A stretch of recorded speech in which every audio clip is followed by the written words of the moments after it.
how we've gotten to where we've gotten to, or why we're making the decisions that we're making, we have to look back and understand, okay, what does all this mean? I did not choose the family I was born into, but what does it mean to me, and who did I become as a result of being in this family system, or in romantic relationships and this friendship circle, or even in our professions? Why did we choose the professions that we've chosen? Because I believe in order to go wherever God is leading us to go, to be the best version of ourselves, we have to be proactive, and we can't be proactive until we do have that PhD in our own history. If not, we're going to be reactive to life. Some people just walk around and they're sleepwalking is what I call it. It's waiting for the next thing to happen and they react to it, versus taking charge and making choices and being proactive and understanding what their mission is. Because I believe we all have a mission, we all have a purpose. But once we know what our mission is and our purpose, then everything that we do is going to lead to that purpose and that mission. So all the decisions that we need to make, we're going to measure it by where does it point to that arrow where I'm headed.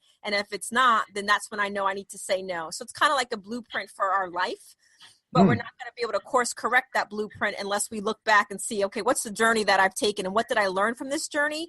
What are the things that I'm repeating from this journey that are healthy, that's not going to serve me well?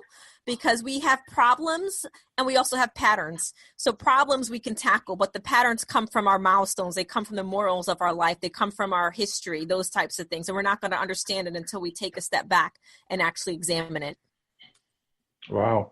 I want to revisit that in just a second, but one of the other things I was going to ask you, when you're dealing with other people who are involved with counseling, and you get into some pretty very personal and very hard things that you're helping a person deal with.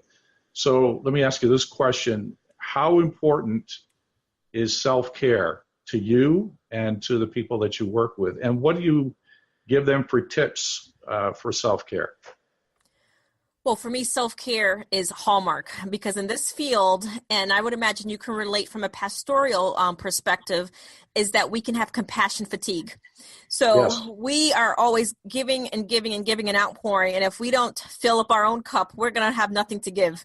And when I'm telling my interns the way, because they'll ask me, well, how do I know I have compassion fatigue, or if I'm not just overdoing it? I'm like, if you're sitting there with someone and in your mind, you're hearing the same story over and over and over again, and you're not necessarily realizing that this person is in front of you, it's their unique story. In your mind, it's like, okay, here we go again, another, and then you're losing your empathetic skills.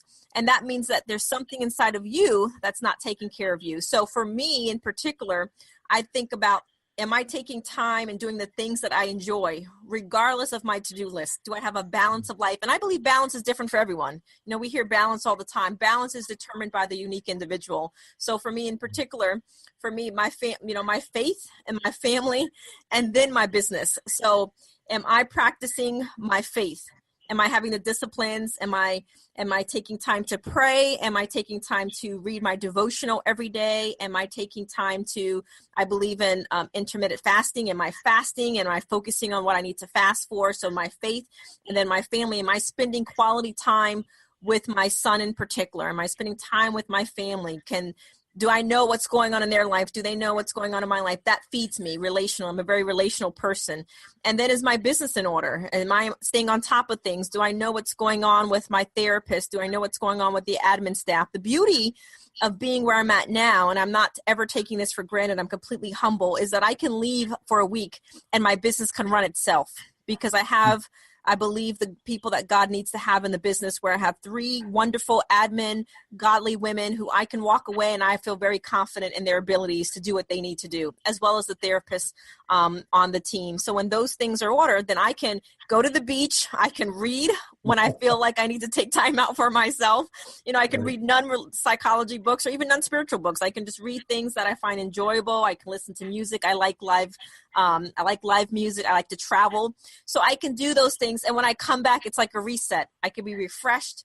I'm looking forward to meeting new clients, seeing new clients. But if we don't take that time, as I ask my mentors, one of the first things I ask my mentees when I meet them for the first time is I ask them, well, what do you do for fun? And if they pause, then that means, okay, that's going to be the first thing we're going to tackle, is that it is okay to have fun. You can be, pursuing your career, you can pursuing your purpose, but if you don't have built in what I call play and fun in your life, then we have to understand, again, the PhD in your history. What are you driving? Because most people, what I will find is if they have a drive and they're passionate and they're ambitious and they don't understand why they have those elements, they could be trying to validate and fulfill a hole because of something that happened in their history. Because it's not by accident that we become motivated and we become driven. Sometimes it's because we're trying to get validated from a parent that doesn't even exist anymore, so to speak. So we have to understand that. So when I'm mentoring my mentees, I'm also helping them have insight into their own life, because it's going to be hard for them to have insight to other people's life if they don't even have it in their own. So having fun and having play is imperative.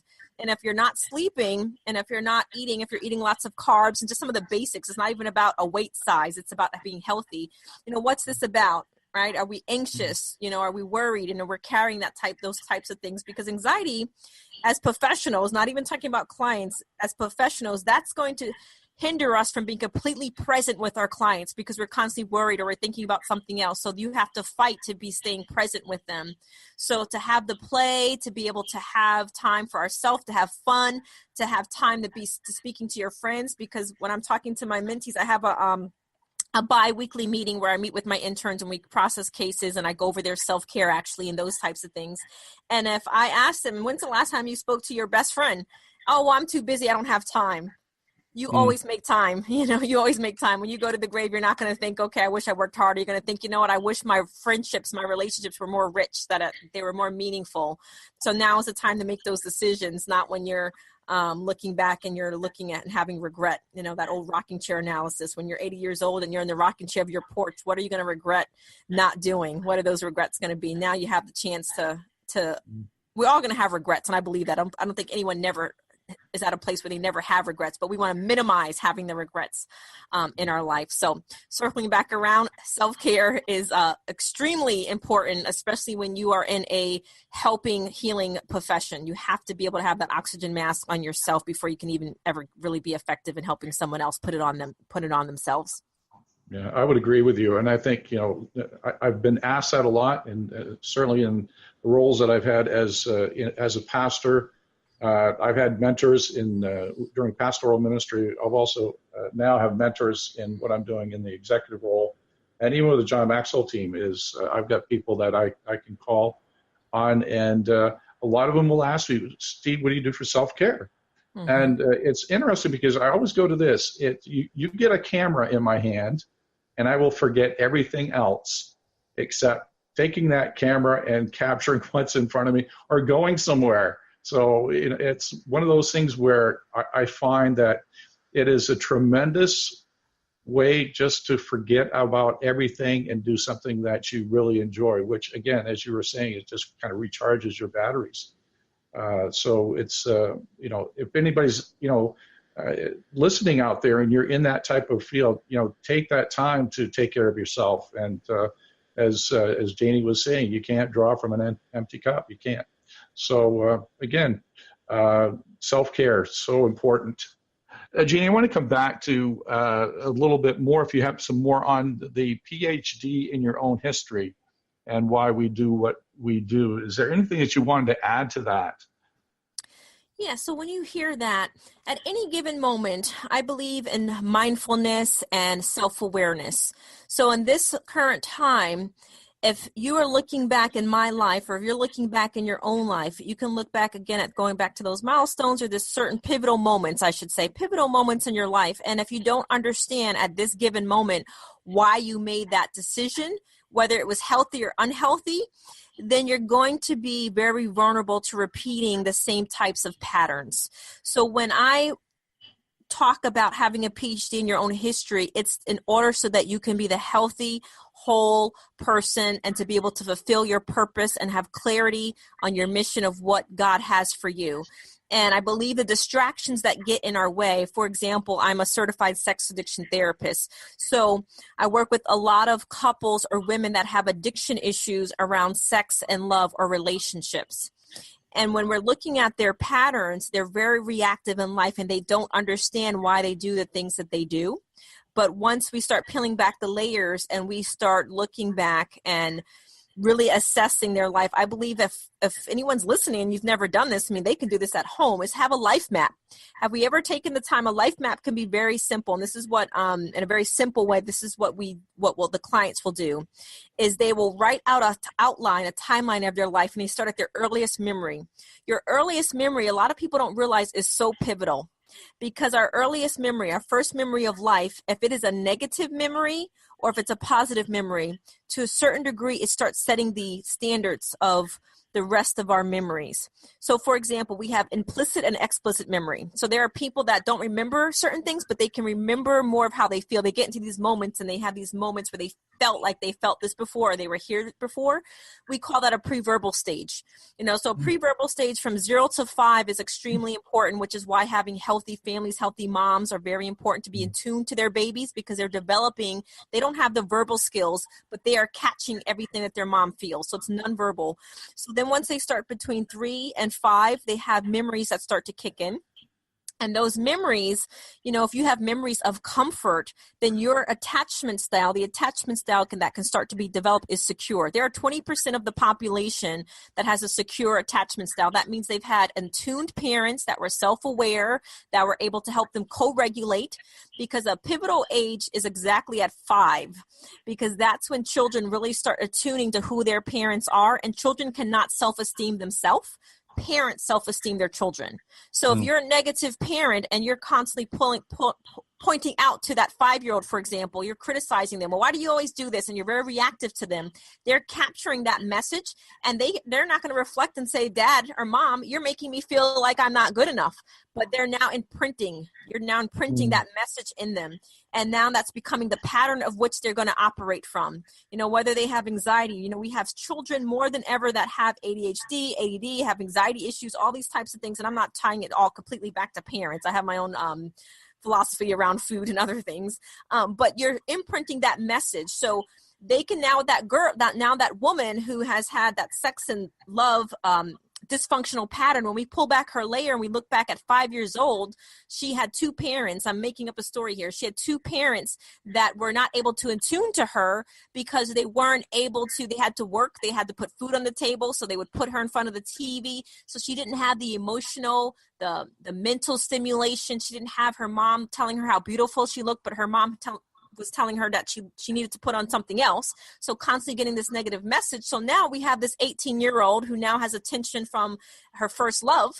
And now that feels everything to her. It becomes insatiable. So now she has this hole that's insatiable. But for the moment, there's this man or boy that's fulfilling that up. But then it becomes a pattern. So she gets this anhedemia is what we call it, can become addicted to the thrill, because there's such an empty cup. So when it comes strong and becomes addicted to that feeling. And once that feeling becomes the reality, because it's a fantasy life, sometimes the women that I'm talking about, the pattern women, will have the addiction to the fantasy of who this man was. So then once the reality of him comes in, then she'll devalue him and do the same pattern of what she learned to do from her mom. So then therein lies why we have to understand what were the messages that we were receiving, and how can we break the pattern. We can't break the pattern until self-awareness comes into play, until we understand. It's never to blame our parents. Our parents have done the best they could with what they knew, and they probably had their own challenges, but it's to understand who we are. And that's what I tell people, especially culturally. I come from a cultural background, and some cultures, you feel like you don't dishonor your parents, and you don't air your dirty laundry. And it's changing the mindset. It's not about airing your dirty laundry. It's not about dishonoring your parent, but it's about how are you going to grow as a person if you don't understand the things of which fed your mind. We have 69% of our thoughts that we wake up. This is a study out of Cambridge. We wake up each morning with 69% of our thoughts are negative. So if we're not going to take the time to think about, okay, what am I thinking about when I woke up this morning? Did I have negative thoughts? I looked in the mirror. Did I say, oh, my hair didn't look good? And I'm starting my day with those automatic negative thoughts. We can't take our thoughts and renew our mind until we understand what's infiltrating our mind in the first place. And then we have to reset, and it takes a very proactive approach. And the same thing happens with our history. We have to understand, okay, why, and I keep, for me, working with the Women Redeem group, for these women, it's why do I keep attracting the bad boy? I keep attracting men who eventually are going to hurt me, or they can't love me. And sometimes that goes right back to their early traumatic experiences. And sometimes their traumatic experiences could be neglect, which is why sometimes people will devalue or minimize their history, how that plays out in their adulthood.